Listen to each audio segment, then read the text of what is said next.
Whamalo ia pe foki ai mia, whaasipoti ko ia mia, pe foki ki he Tarita Project.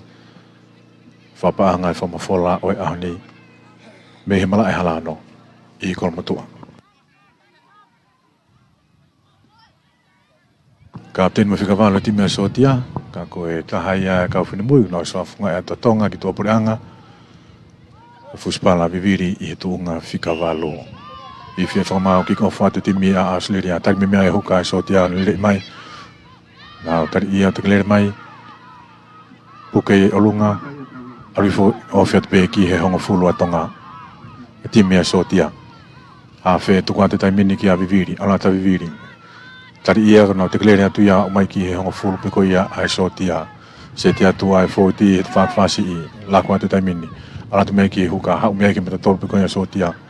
Nau tu e taha mai e vai ngai tai mini o whimai ki halfway, te whakawha ke. Kei pulu pe ai sotia, a wheeni, tuku mai he tai mini. Wawe pito e tau hoa te tifenia a Australia. Tuki mau pe ai sotia e pulu. Te whoka atu nau te alatu i he te whaki whasi i. Hao he tai mini ki he kapakau. Tuku atu ia, nau tuku i whukilalo. Se te skalamu, tuku ate pulu he tai mini ta awhimai e whikawala Australia. Alatu ki ai hawhi. Hao mea ke nau whesi. Tolu whalaka mea ki he senta. Hao he tai mini whatolahea ki aere okolo. Hao mai ere okolo ko ia Australia. Tami, hu. Alu hanga tono atoi peki he laine tatao. O tatao. Raki poinia ke papatoi kai fotu ui ai timi a Australia. Tatao maari e naure okolo.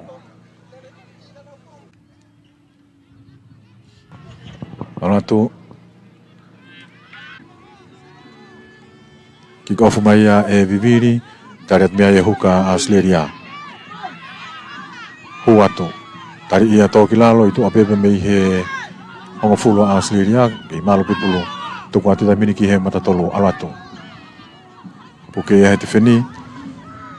Te reira te peo tonga tuki loto hongo fulu a Australia. Laku ati tai mini. Tautu aani a Australia. Laku atu. Ova. Tami pese ke ni kam ki humai. Kei lere pese ke ni Australia. Kei lere pese ke ni Australia. Alatu ai pe. Ki he loto kolo o toi tatao. Mga tu e huka Australia kahi. O toi halape. Tolopo atu e sotia. Alatu maalungai tari me mea e hawhia Australia. Mono mai tai mini ki hene huka alatu. Wa ot kai ti whenio na tuki fwoi ki lalo. Raki. Whenga kauta raki atua ai ti mea sotia. Na alu te whakawha ke tai mini.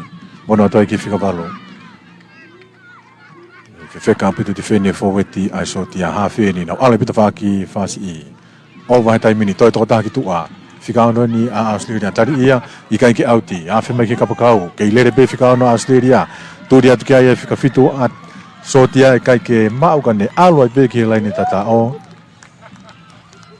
Toi tatao lo tokolo.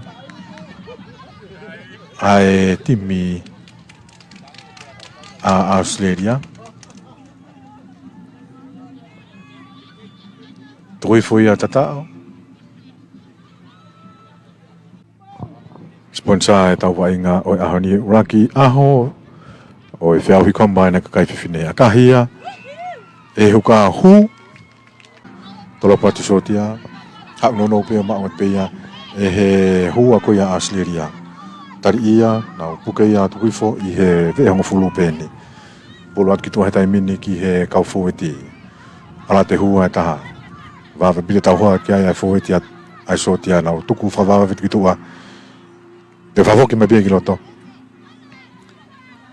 O nau raki ai i he ofiat pe ki halfway. Laku mai ta mini Australia. Ngawe ake nau kau fōweti. Tuku mai vai ngā ki mua. Wako mai e whalaka i halfway ki loto honga fulu ai sotia. Hawhi. Hau miai ta mini ki he whesi. Tolo ki whalaka mai miai. Hau miai ki he whatolahi ake reo kolo. Reo kolo ni ka mau ia. Whinga ki tukuangi. Ngā tuku whai pio raki e whai laine whai fō. Hawhi ni Australia. Hau miai ta mini ki he whesi. Alu miai ki he huka. Hawhi atu ki loto. Puke mai ana tuku whukilalo. I tu ai ni mei he honga fulu pe ko ia ai sotia. Tuku atu ki he whesi. Whakawhalahi alu mea ki ni whikawalo.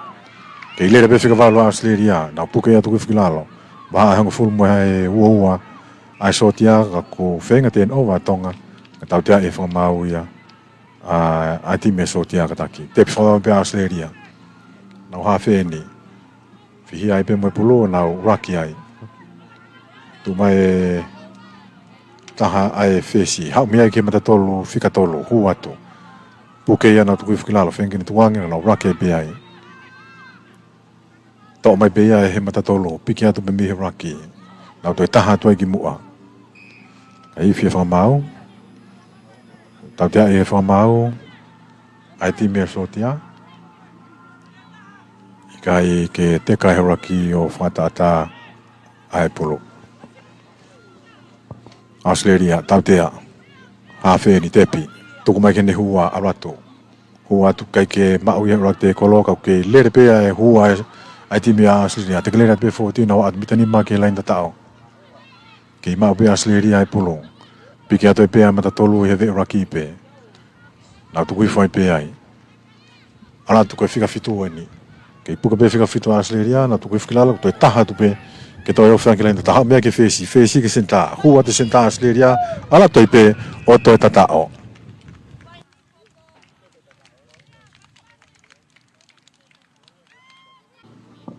mitang fulu me helena tu fahi fo ka hia kai ke hu ke to ma pe kai ua Australia ke noa ai sotia te doki ki kofu ua Australia ke noa sotia tolopo mai tarat mea ire kolo Australia lere mai kai ke ni tuangi ai hu ngaton mai pe alo hetai mini ke na fika fitu o si tu mai to fa fahi fo na fenga ke tu foi kilalo ke ile pe fika fitu Australia tu foi pe o na raki tapai lain ne fahi fo tu kwa tu ke fesi hetai mini al me ke huka ni no ya tu ke mata tolo ke ile pe mata tolo Australia fala ka tu halfway fenga ke tu kwa tu o float pe ki he huwa ne talong fala ta tu a ke na fika valo foki mai fika valo ki loto ke ile pe fika valo Australia tu kwa te tai mini ke fika o no ne fra o to pe ki lain ne tata o ke lo tokolo o tatao.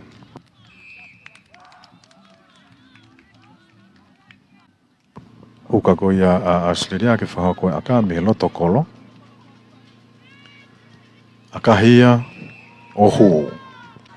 Pe mutim whiwhine whanau tonga me Australia. Tolopo atu a soti a tai mini ki ta whaha ke. Ma mai pe ia e whikawalo a Australia. Ha o hanga tonu ke ti wheni. Ha o mai. Kei lere pe fika valu a Australia, kei hao mai pe.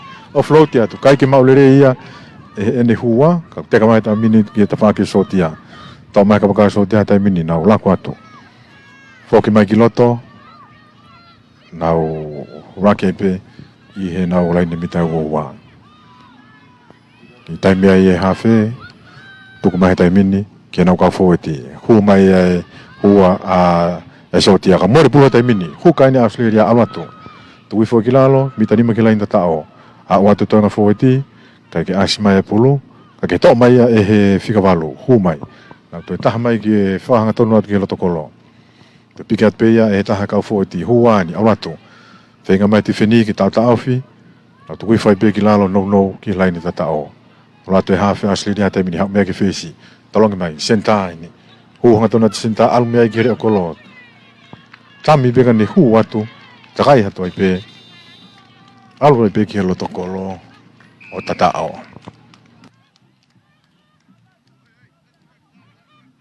to ya wa ya Australia ki lain tatao ala ke kai tolfa te teu ki kofu tolo no tim ya Australia ki no asotia tolo puma hetai mini taret mea ya kolo a Australia hapo ipe mono mai tai mini ki he taha nau ka fōti nau tukui foi ki lalo fia tu ki hongo fulu Australia ha wai pe plai ni tuku atu ki he kapakau ni Australia foki atu ki loto tuange atu ki he ne senta wa mai ki ati feni nau tukui foi ki lalo i he loto hongo fulu pe ko ia sotia Australia to atu e fika fitu hu atu te raki mak mai ati feni atu ki lalo Hafe Australia tai mini almea ki nau fesi. Tuku ato, ki e hua fika whaa. Tukui foi ki lalo, nau taha tu ki loto. Australia, hafe, alatu ki he senta. Nau kei usai kolo pe pulu alu miai ki he matatolu fika tolu. Of tola hatu hati me sotia tukui foi ki lalo. Hafe. Foki mai ki tau toa ki loto. Hau miai ki huka. Nau imai ki fika fitu. Kei lere pe fika fitu a Australia he taimini. Nau tukui foi ko vaha aini hongo fulu mo ua pe ko ia e sotia. Ova mai taimini to whakawhahi fo. Hau miai ki senta. Senta ke fika ano. Foki atu ki loto. Kei lere pe fika ano ko ia a Australia he taimini. Alato i pe ki he laini tatao. Foki hake ki loto. O tatao. Taha kia kai o whātaha. Whātaha Australia. Kia kei noa pe a sotia. Mita taha nima me le nau ti whahifo. Kahi ere o kolo hala. Kei tu mau pe a kai. Whātaha Australia. Ki he noa a sotia. Mau pe uta wofi atu ki he half time. Tolopuno noa pe a viviri hapo i mai pe ia. E fawati mono atu mea ki he matatolu fika tolu. Tari ia loto hongo fulu pe ko ia Australia. Hafeni. Tuku atu ki he hukani, huatu. Tari ia. Nau ia atu ki ne matatolu ka pe whamau na alwe pulu ki mua o fawati. Ia te nau skala mua i kai pulu e sotia. Tau mai pe ia viviri takai mai e ka whaki whasi i huatu. Puke mai e ti wheni. Sotia ni me pulu ko nau hafe. Tau tuku mai tai mini kene fika fitu ene sotia. Ki whapapai atu. Tari ia tō ki lalo. Na wa atu kia tō ngai fōti. Ki vainga mamari e pe sotia ki whama popo. Tuku atu. Hafe mai ki loto a e matatolo. Kei pulu pe sotia e tai mini. Whenga atu a Australia ke whawhanga tae raki. Asa mai pulu ki mui more ia. E tau tia e whama ui a Australia. Te episode ya taimina fika no alwatu. Lako ate taimini ki huka. Zia at gati fenini fenge o float at kitua ki ne fesi. Na to taha tuai ki va ai hong full mo wa. Ka ko more polo ya nok oni. Hafe tuku mai taimini ki ne fesi. Aka himai ki tu ai tau to ana o tau fituri mai ki ai. Turi at kai senta Australia hapoi alwatu ai pe ki he loto kolo o toi tatao.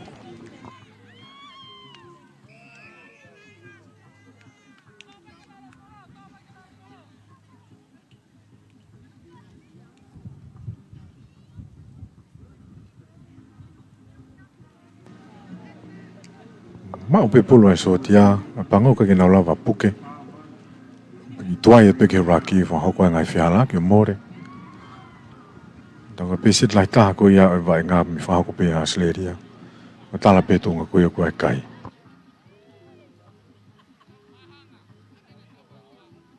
Taha ke a kai Australia a whaono. A kahi a huora ki o whawalo. So tia ke whahako e kick ofu, ta wofi be ki he malolo o half time. Tolopo atu. Apo i mai pia e he taha e kau fōeti a e so te katako e second in. Offload mai kini fika walu. Hao te fika walu a Australia. Tari ia ka kini mona atu kini hafe. Hafe mai piki loto ka te takai atu ki tua. Alu ai pe ki he laini tatao. O tatao. Taha kia kai o ni matolu. Ki he kei noa pe ai sotia.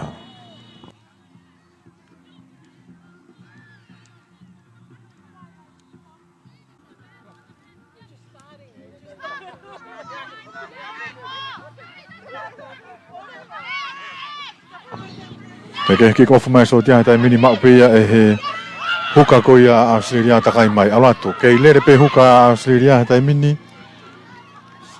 Alua toi pe ki he loto kolo o toi tatao.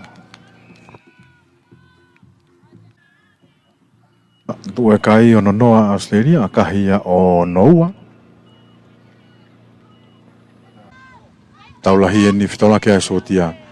pe mo Australia tolo po mai time ni to ma upea e huka a Australia no imai kene hua ke le be e hua Australia tu foi ki lalo lo to hongo fulu pe ni a Australia na tu kwa tu ke na kwa foti na o si tu fa to a mai na to tu ki atu loto te ke le atu holo i fu lo to hongo fulu pe ko ia a sotia alu me ke fesi no ia tu ki ene fika no le be fika no a Australia ha mai ni a o mai ni ki he woa a sotia takai atu ai pe tapai lai ne foki mai ki loto ki he loto kolo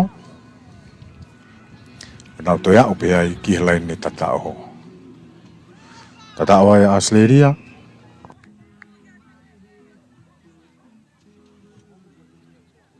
unu hake kai Australia o no fitu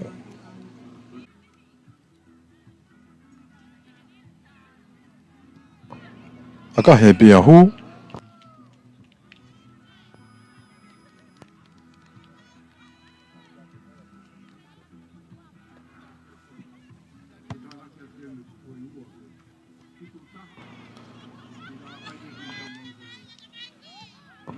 taha ke kai o no hiva Australia ke inoa pe ai time sotia tu tau si ofi pe ki half time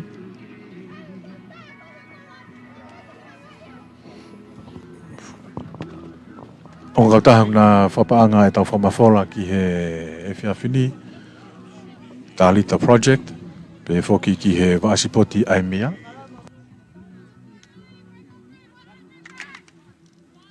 pai pe whaamuna to e maumua ngahi kautaha atal pe ngahi kautaha businessi o le whita mo tolu koe mo ngā wao whiwhalawe i pe mo e sipoti a kakai whiwhine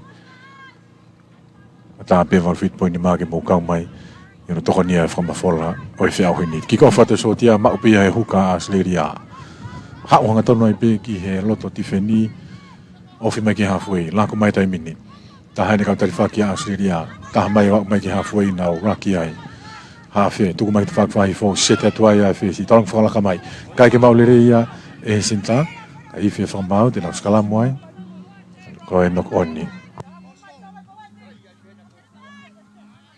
skalamu ko ni mi ta hango fulu me le nau te whahi fo loto hango fulu a Sleria taim te tau befoki os ka mata hano atu e kau tarifaki ki loto ta befoki ki whetongtongi e tarifaki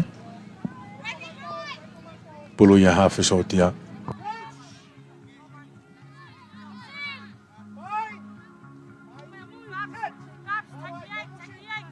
Tia te skalamu e taimini tau mai pe ia viviri takai mai e tawhaki whahifo nau tuwi whai pe ia hafe ni watu ki loto ki he ne matatolu alatu tari i mai pe ia me te vilo pe to hifu ki lalo nau raki ngawe i mamari e pe sotia ai pulu me he raki alatu e hafe taimini tuku atu ki he matatolu e taha vave pito alaka lain tifeni a Sleria whenga ke whaangai pulu ki mau pe sotia taimini nau raki ai hafe to mai alatu mea ki he ne fesi tuku atu ki he kaulusi nau si tu mai i he loto maari e mara e raki ai lako atu taimini e sotia ke nau sekeni vave pito tau hoa atu koe a tifeni ki mua nau tuku i foi ki lalo ki mau pe sotia pulu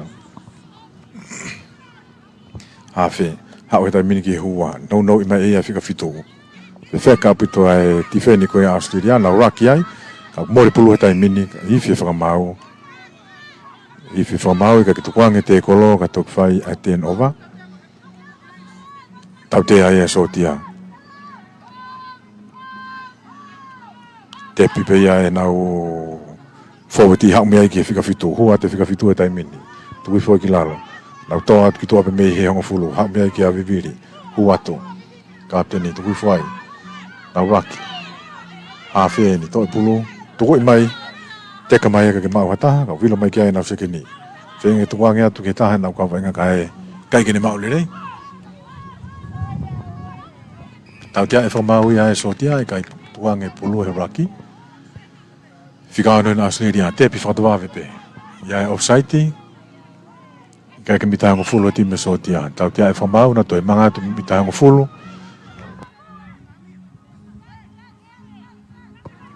pe te pi whantawa pe ai whika ono Australia kai ki te pi maka no fok mai mui te pi hau mea ki he whesi mea ki whikawalo Australia hu atu tari ia tō ki lalo lako te tamini Australia ia ke nau hua whika ni maa nau ia tu ke mata tō tari whaki Rocky ala tu ke whesi ova bita tua tami peo ne tolong whakalaka tu ki tua alu mea ki he secondary whaki hau mea ki kapakau foki mea kapakau ki loto whenga ki tukuangi mai o atu e beki e sentao alu ai beki lain tatao o tatao to e tatao peti mea Australia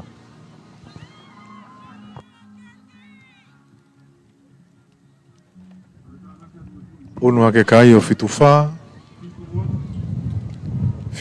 ki ke noa pea e sotia tu ura keni o e taulahi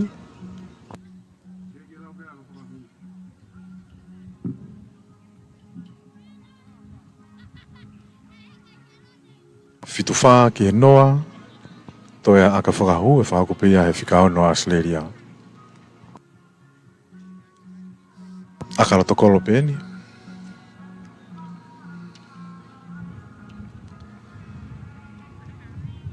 tui tau ofi beki he malolo ala tu whikao no Australia akahia tau he kolo ohala tolopu maulunga tuai a e sotia to pulu mafua mai teka mai kake maulire ia e nau matatolu pe fa mau na nokoni pe ko e ifi ai pe ia a e malolo pe mo ne kakato ai pe ia e taimi ki taulahi o ahoni to ko ia ai kai fitufa ai timi ko ia a Australia ki noa a sotia pe ko whakaukau ai pe ai komiti ke lava ai pe ngata ai pe tau vai ngā he ni e konga uluaki ko i ke turi ke ngai whatongia o bike lotu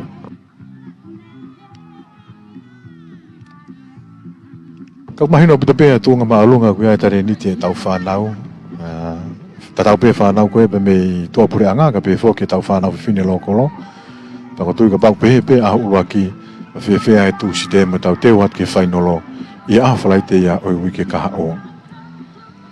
Peke, malolo e taimi, peko ne kakato ai pe ia e tau ngahi wainga ki ahoni. Kai taimi tau pe whoki, o malawa no whamawhola atu a ngahi wainga maaria koe ni me whiauhi combine ai kakai whiwhine. I anga lirei ai ngahi kautaha sponsor koe ni. O kui whamalo ia e pe whoki. Ai CEO ai mia polo tu paunga pe foki ke kau tokoni o ne toto anisi vai tawere ni ma e ma fi mo ka fa fotongi ai pot ngawe ko ya ko mo tokoni wa pa anga kuia mo tari nga ko tokoni ke tau kau fataha I ono fa mafola o e fa kwini fa malo de be ke tare ki tapure tari ta project ki a Vanessa hereta ma to nga kau ngawe kuia I he pot ngawe ko ni malo mo ai popo mai wala vai ki fa mafola tu ya nga ya ma foki o pe ai fufua aho o e whiauhi combine o e kakai whiwhine kau mai kia ia timi a New Zealand pe ki Australia timi e sotia pe me timi lo kolo ko ia a tonga ko e kakato ia ai taulahi mahalohi ia Australia I sotia ke kai ko e whituwha ki noa e tawhimala e na whitaulaki ai timi lo kolo a tonga mo e hau tau ko si a New Zealand ai na mahalohi ia timi lo kolo Akia kai ko e tautaha ki he wanoa. O kone kakato ia e whawhatongia me mala e halano I fufua aho ko ia e whiauhi. Tau toi heni behe tu site o wiki kahau ki he aho honoa na behe whoki ki he whalaite I e whainolo o e whiauhi koe ni. O whunga e te behe kau whawhatongia me halano. Whamalo atu he tau kau whataha mokumotu tau pena e ngolere atu I he Lea pa pe foki ki ata e whamafola ma ke koe ni. Tau foki le wahe ke Vikilani House. Ma whunga e te peo kau ngā fuafatongia I he whiauhi. Pau whanau whiaki. Mō mea.